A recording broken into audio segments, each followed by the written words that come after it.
Tuesday morning, the heartbeat of Chicago O'Hare pulsed with holiday chaos. 1,000 conversations overlapping, rolling suitcases clattering against polished tile, the hiss of espresso machines battling against gate announcements. The terminal was a living storm of sound and movement, travelers rushing as if every second might cost them their chance to escape the gray Midwest winter. Among them walked Nathan Carter. He cut through the noise like calm through chaos. Tall, composed, immaculately dressed in a navy suit that mirrored his control. He carried himself with the quiet confidence of a man used to being obeyed, not noticed. In one hand, he held a boarding pass. In the other, the small hand of his 5-year-old son, Eli. Eli's sneakers blinked red and blue with every step, tiny bursts of joy amid the metallic world of adults. His other hand clutched a blue iPad, the protective case covered in stickers, rockets, dinosaurs, and a bright yellow sun drawn by his father the night before. The boy's eyes sparkled with excitement as he talked about the plane they'd be flying on, how high it would go, how clouds looked like ice cream mountains. Nathan smiled, adjusting the strap of his carry-on. First class wasn't about status today.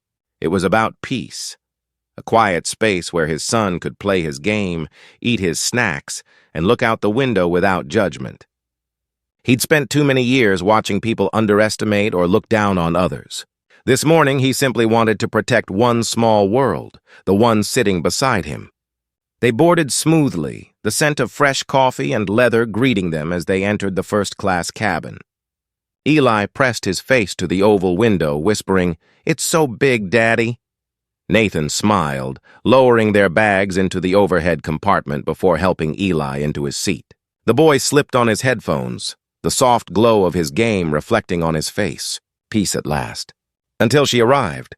A woman in her 50s, wrapped in wealth-like armor, glided into the cabin.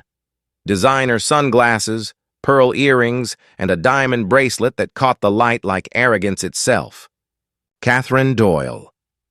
The type of person who moved through life assuming the world bent to her will.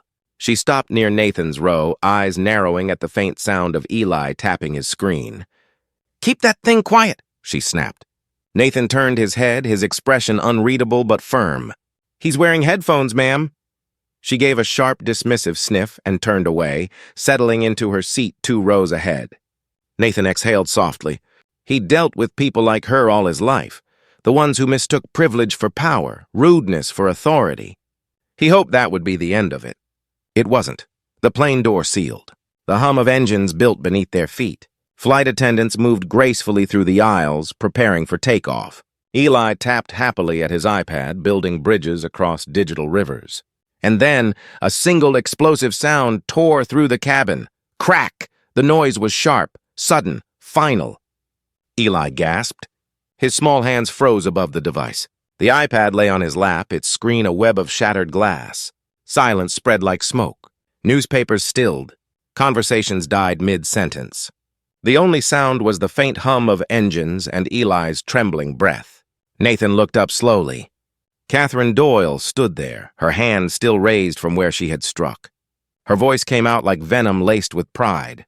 "You people never teach your children how to behave." Every eye in first class turned toward her. A man in seat 3C lowered his newspaper. A mother 2 rows back covered her mouth.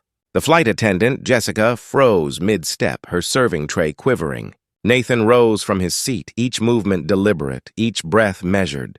He wasn't angry, not yet. He was in control, every motion precise, as if the air itself bowed to his restraint. "Ma'am," he said evenly, "you just destroyed my son's property." Catherine crossed her arms, her chin raised in defiance. "Maybe now he'll learn some manners." A small sound cracked the air. Eli's voice. "Daddy, my pictures are gone." That whisper broke something deeper than glass. Nathan crouched beside his son, brushing the shards gently from his lap. "You did nothing wrong, buddy," he said softly. His voice was steady, but his eyes were not.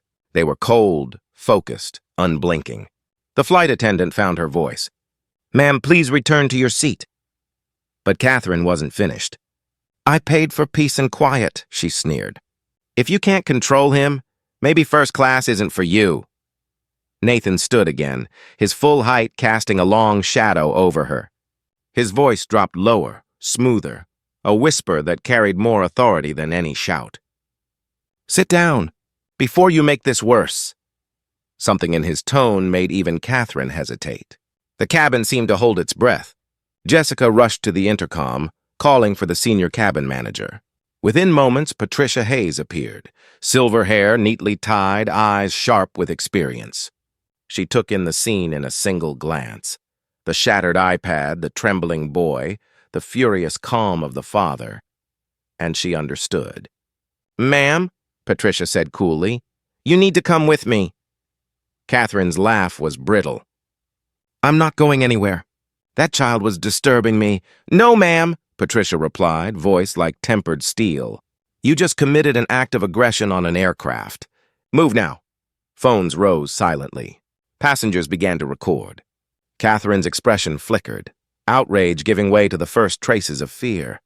Still, Patricia took her arm, guiding her toward the aisle. The murmurs followed. Unbelievable. Poor kid. She's done for. Nathan gathered the pieces of the iPad, placing them carefully into a plastic bag. Eli's tears fell soundlessly now, guilt etched across his small face. "I'm sorry," he whispered. Nathan looked at him, his jaw tightening. "You have nothing to be sorry for," he said gently. "You were perfect." Jessica knelt beside them, her voice trembling. "Sir, I'm so sorry." "We'll report this immediately." Nathan nodded once. "You will," he said, reaching into his jacket. He pulled out his phone and dialed, speaking with quiet authority. "This is Nathan Carter. Connect me to Richard Morrison at Transcontinental Airlines. It's urgent." Patricia froze mid-step. Jessica's eyes widened. Around them, whispers spread like ripples. Nathan Carter. The name meant something. Within seconds, the call connected.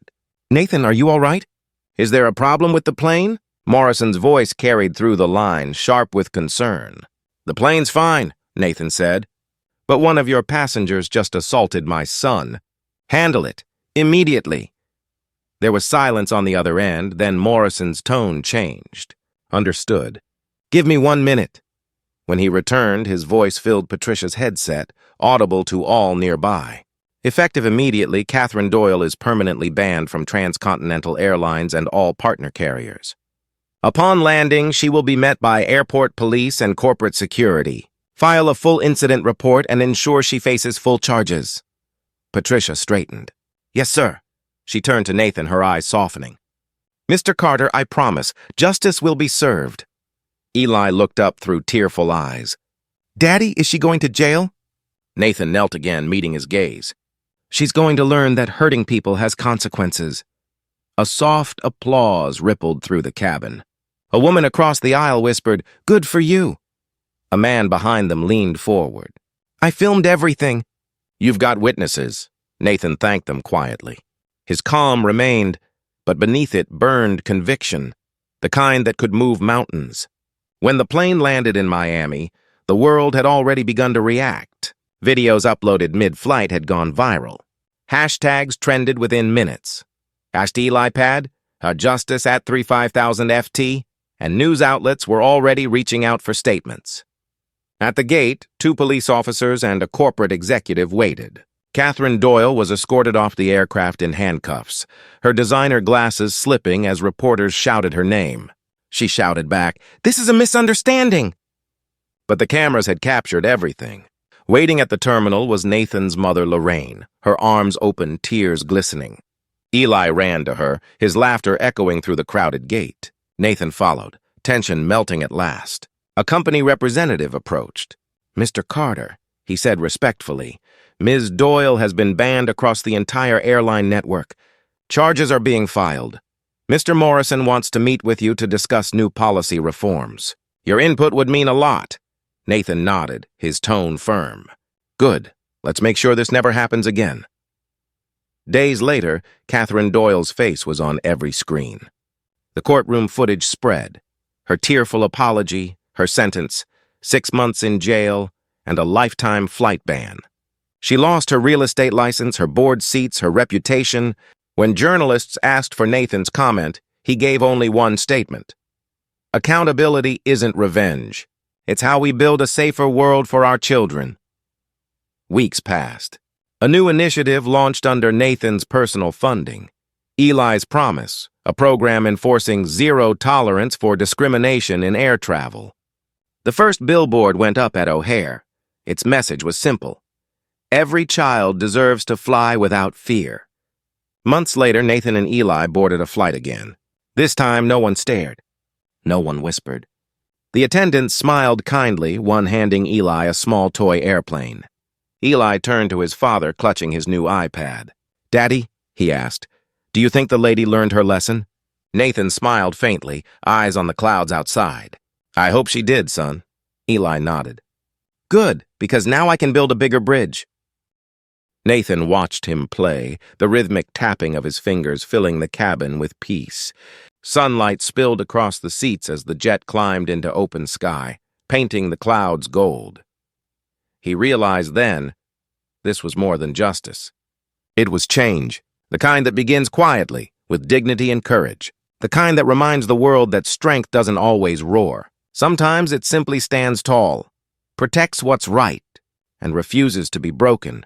And somewhere high above the earth, Nathan Carter smiled, not as a CEO, not as a man who'd won, but as a father who had taught his son what true courage looks like.